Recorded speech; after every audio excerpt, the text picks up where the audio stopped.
Ah oui, est-ce qu'on peut avoir un point sur le groupe du coup? Ouais. Apte ou pas pour ce derby? Normalement, on peut réunir 18-19 joueuses. Non, mais on fait le point là sur les retours de sélection. C'est vrai que les matchs de mardi laissent beaucoup de traces pour ceux qui ont joué.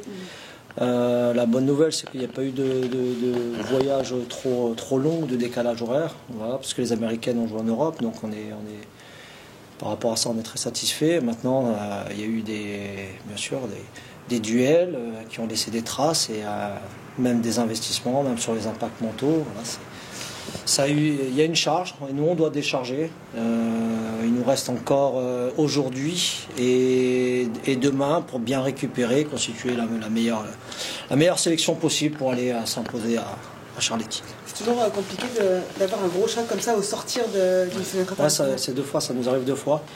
C'est vrai que par le passé, ça m'est arrivé aussi avec Fleury. Et on avait malheureusement sur un match avancé le vendredi. Le match de sélection, c'était le mardi. J'avais perdu 3-4 joueuses la saison passée. C'était à la J2 contre le Paris FC. Et c'est vrai que c'est quelque chose que nous, on essaie d'anticiper. Donc on a organisé avec le staff médical tous les soins à partir du mercredi matin. Et ce jusqu'à aujourd'hui. Et j'espère qu'on pourra avoir suffisamment de fraîcheur pour justement pas arriver sur un match déjà fatigué et potentiellement se blesser pour la suite.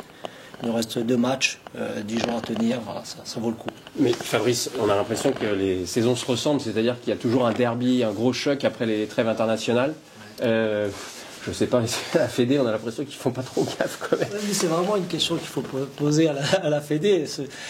À ceux qui écrivent ce calendrier. C'est vrai qu'on essaye de placer un PSG Lyon généralement en cœur de saison à la mi-octobre, voilà, parce que on considère que la sélection c'est le premier rassemblement est en septembre et que après 3, 4, 5 journées, voilà, il y a des gens où on peut offrir le meilleur spectacle, mais je pense qu'il faut considérer toutes les équipes avec la même précaution et la même importance.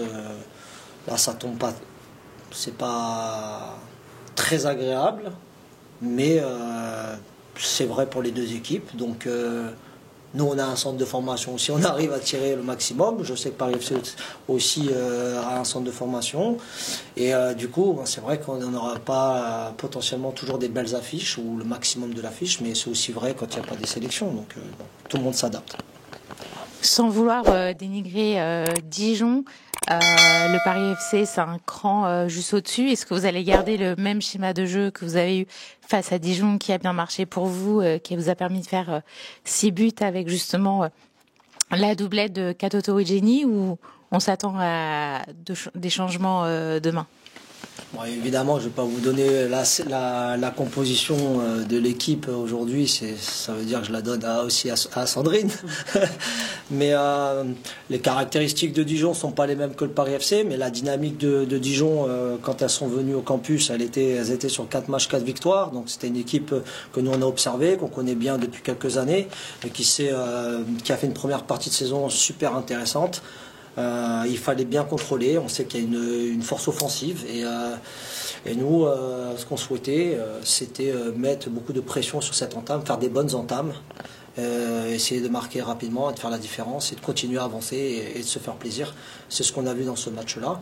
Alors c'était avec un système, avec une équipe qui a commencé et vous savez que les mêmes ingrédients ne font pas toujours les mêmes recettes. Donc, et l'adversaire va nous proposer bien sûr quelque chose de différent. C'est une équipe qui a l'habitude de jouer aussi maintenant en Ligue des Champions de la saison passée, qui occupe toujours le haut de tableau et qui est toujours pas loin de raccourcir la distance entre les deux équipes, nous et Paris Saint-Germain. Donc à nous de les maintenir à distance. Il y a 4 points avant de commencer ce match. Si on peut en avoir 7, c'est une très bonne opération avant cette trêve, avant Saint-Etienne.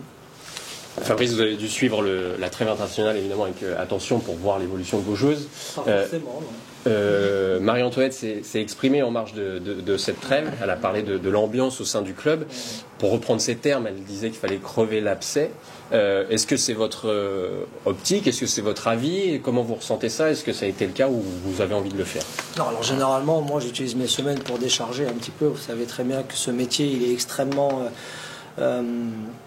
passionnel et on a du mal à se sortir un petit peu. Donc on a bien sûr des outils pour garder de la vitalité, de l'énergie. Ce qui veut dire aussi de temps en temps savoir couper. Ça c'est dans un premier temps. Dans un deuxième temps, on m'a bien sûr qu'on m'a informé sur les différentes déclarations. Moi, j'ai pas vu une équipe en interne, en tout cas quand je les vois à l'entraînement ou quand je les vois s'exprimer face à une équipe de Dijon. Je vois pas une équipe qui est psychologiquement atteinte au point de ne pas pouvoir s'exprimer ou de ne pas faire des choses. Moi, je les ai sentis très libérés. Avec beaucoup de gestes techniques, d'envie d'aller marquer des buts. Après, c'est le lot des grands clubs aussi. C'est que, bien sûr, qu'il y a toujours des choses qui mettent un peu plus de poids que d'autres. Crever l'abcès, bien sûr, c'est toujours important de libérer la parole. J'ai été joueur à l'époque et on faisait des réunions dans ce sens-là pour vraiment crever l'abcès. Il y en a certaines qui n'ont pas servi, il y en a d'autres qui ont servi. Ce que je peux vous dire, c'est que l'ingrédient principal, c'est d'émettre les critiques. Et ceux qui sont critiqués, c'est de les accepter. Et à ce moment-là, il se passe quelque chose où on est tous ensemble. C'est le seul ingrédient que je connaisse après une réunion qui fonctionne derrière. Et d'ailleurs, vous pouvez remporter des titres derrière. Ouais. En ce qui concerne Grasse, est-ce que vous êtes un petit peu déçu de la tournure que ça prend ? Ouais, je pense qu'il faut vraiment s'exprimer en interne. Après, vous savez, il y a des choses qu'on ne peut pas exprimer, notamment sur différents événements. Nous, on protège forcément la joueuse. On sait qu'on en a besoin à son meilleur potentiel. Il y a un cadre aussi à respecter pour tout le monde, c'est comme ça. Et moi, je fais des sélections, hein. Il n'y a pas de j'ose écarter, je ne fonctionne pas comme ça. Hein. C'est surtout la meilleure sélection avec l'équipe la plus complémentaire et être au service de l'équipe pour gagner le match et remporter les challenges. Vous avez discuté avec elle à son retour? Vous avez pris le temps de la voir Non, là pas directement parce qu'elle est en récup, donc on le fera bien sûr, parce que chaque joueuse est importante, que ce soit Grace Gayoro ou une jeune qui monte avec nous, on se soucie du bien-être. Bien sûr c'est pas pour faire plaisir aux joueuses de discuter avec, c'est trouver un sens aux choses. Il y a de chaque côté des investissements à avoir. Nous, on doit être à l'écoute et les mettre dans les meilleures dispositions sans que ça devienne individualisé. Il faut que ce soit toujours collectif. Donc on essaie d'être garant par rapport à ça. Et concernant Judy Mbok, est-ce que potentiellement elle aura certains titulaire lorsqu'elle reviendra, ou je ne sais pas s'il y a un point médical, mais est-ce qu'elle pourrait possiblement jouer demain ou lorsqu'elle reviendra potentiellement à la place de Samora ou Gatineau? Est-ce qu'elle va jouer demain, c'est ça la question? Ouais. Après 9 semaines, je ne sais pas la mettre dans les meilleures conditions. Mais elle a relancé. Oui, la relancer, oui, mais c'est pas un match où on doit se relancer, c'est un match qu'on doit gagner. Donc Gridge, elle fait partie maintenant de l'entraînement. Je dois faire un point avec elle là sur la semaine qui s'est déroulée, voir si elle a bien récupéré, si elle n'a aucune douleur. Et après, bien sûr, une fois qu'elle a ça, elle est sélectionnable. Et ensuite, on verra sur le cardio, parce que c'est vraiment un match avec beaucoup d'intensité. Et je pense qu'il y a des joueuses qui ont un temps d'avance aujourd'hui sur Gridge pour se retrouver sur le terrain, même si on se prive de rien. Et par rapport à Paulina, elle serait partie en sélection, est revenue plus tôt que prévu? Non. Non. Vous n'avez pas les bonnes infos. Voilà. Je vous la donne. Ouais, parce qu'en fait, on ne s'attendait pas trop à la voir à l'entraînement et on l'a vu à l'entraînement, c'est pour ça. Content, déjà pour elle, qu'elle puisse retrouver le chemin du terrain. On est vigilant, bien sûr, parce que c'est une reprise. Et pareil que Gridge et que Elisa, on fera un point aujourd'hui. Et on verra comment elles se sentent. Et ensuite, on a un programme forcément individualisé sur continuer à gérer, à les soigner, mais aussi sur les temps de jeu et aussi sur l'intensité qu'on peut mettre.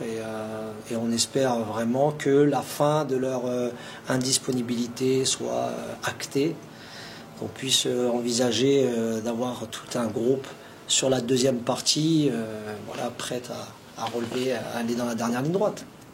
À quel point un match comme celui-ci est important dans une saison où il y aura des playoffs, où au final, où le classement il est peut-être un peu moins important que si on a un championnat qui est Ouais, directement. Je comprends. Ben, il est important parce que les 2 premières places sont qualificatives en fait, pour avec des champions. Donc ça c'est très important.